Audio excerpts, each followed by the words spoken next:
Con cada respiración que hacemos tomamos un poco de un elemento único, que hace posible la vida tal y como la conocemos hoy en día. Aunque ahora nos parece algo muy común, el oxígeno no siempre ha estado ahí. Y lo que es todavía más increíble es que actualmente la Tierra es el único planeta que conocemos con oxígeno suficiente para la vida. No siempre fue así, ya que durante los primeros millones de años de la Tierra no había oxígeno en su atmósfera. Se trataba de un lugar inhóspito en el que pocos seres vivos podían resistir. Y por supuesto no había rastro de plantas y animales. Descubramos qué es el oxígeno y cuál es su historia. Y hoy en Historia de la Química te lo vamos a explicar.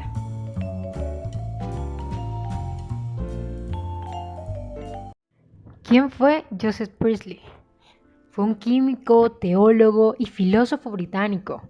Completó sus estudios en el Seminario Calvinista de Daventry y ejerció el ministerio en varios centros de Inglaterra, complementando sus estudios teológicos y filosóficos con un vivo interés por las ciencias experimentales. En 1794, después de las persecuciones a las que fue sometido a causa de su adhesión a la Revolución Francesa, recibió una invitación de la Sociedad Democrática de Nueva York y se trasladó a Estados Unidos, donde vivió el resto de sus días bajo la protección de Thomas Jefferson. Su fama está ligada sobre todo a la investigación científica. Hábil experimentador, condujo notables indagaciones en el campo de los fenómenos eléctricos, de los gases y de los procesos de calcinación. Entre sus experimentos destacó el que le llevó a aislar por primera vez el oxígeno. Hoy en día es bien sabido que aquellos que publican primero los descubrimientos son los que se quedan con todo el mérito, porque cualquiera puede descubrir algo nuevo, pero si no lo reportas es como si no hubieras hecho nada. En sí, si alguien más lo hace primero que tú, te tocó perder. Y en este caso, el descubrimiento del oxígeno es uno de los típicos ejemplos de lo que conlleva hacer un hallazgo. Esto se puede decir ya que muchos libros de historia de la ciencia atribuyen a Joseph Priestley el descubrimiento del oxígeno en 1774. Sin embargo, el científico sueco Carl Wilhelm Scheele fue el primero en aislarlo en 1772, calentando sustancias que lo contienen y de las que se liberan con el calor. Lo que Priestley sí hizo primero fue publicarlo, pero ninguno de los dos fue consciente de que se trataba de un nuevo elemento con lo que estaban lidiando, sino ellos lo veían como una forma de aire. Scheele lo llamó aire de fuego, mientras tanto Priestley aire desflogisticado. Ambos observaron que era un aire que favorecía la combustión, pero a diferencia de Scheele, fue Priestley el primero en observar la importancia del oxígeno para la vida. Como dato curioso, en el año que se publicaron los resultados sobre el descubrimiento del oxígeno, ya que ambos lo hicieron, se les atribuye el hallazgo a estas dos personas, tanto como a Priestley como a Scheele. El 1 de agosto de 1774, Priestley decidió ver qué ocurría si extraía aire del mercurio calcinado. Siguió la misma rutina que había establecido con experimentos anteriores sobre aires, primero bañando la sustancia con la luz del sol, intensificada con su lupa, hasta calentarla lo suficiente como para emitir gas.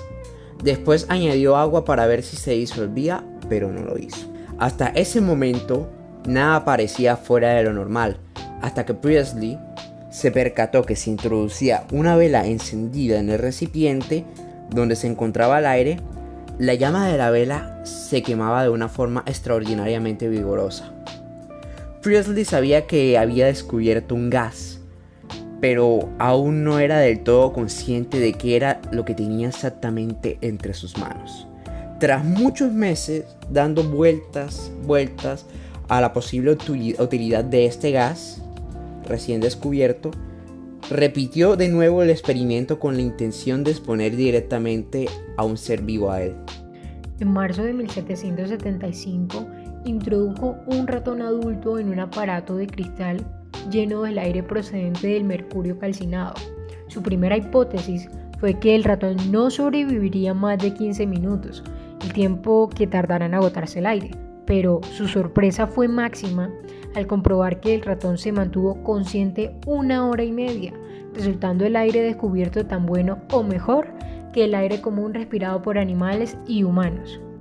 Con sus experimentos sobre la mesa, Priestley dio por hecho enseguida que este aire que había descubierto se trataba del responsable de la respiración de los seres humanos y de los animales, así como de la combustión. Pero pese a esto, los conocimientos limitados de química de Priestley le jugaron una mala pasada en los razonamientos, haciéndole pensar que el aire descubierto se trataba de aire deflogisticado, a lo que más adelante el gran químico francés Antoine Lavoisier lo bautizó con el nombre que todos conocemos hoy como oxígeno.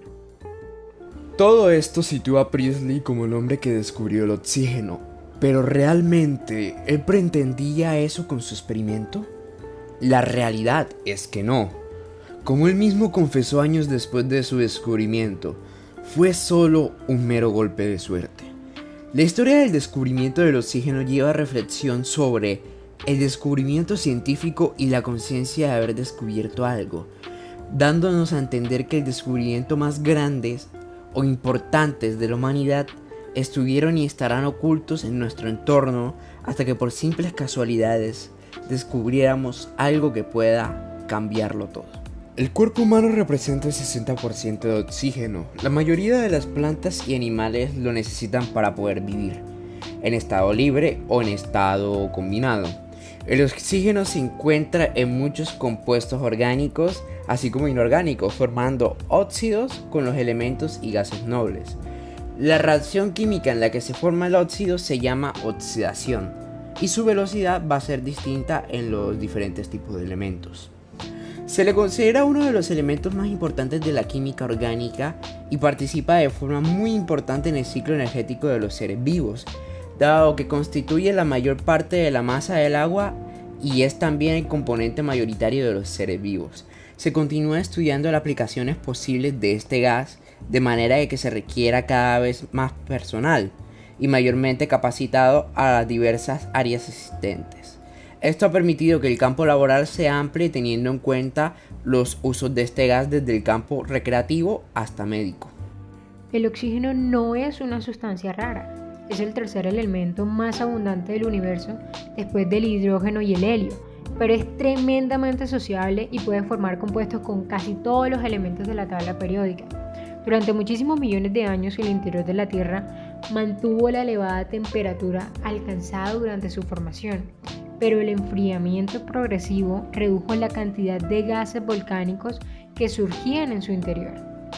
El oxígeno es necesario para la supervivencia de la mayoría de las especies vivas en la Tierra.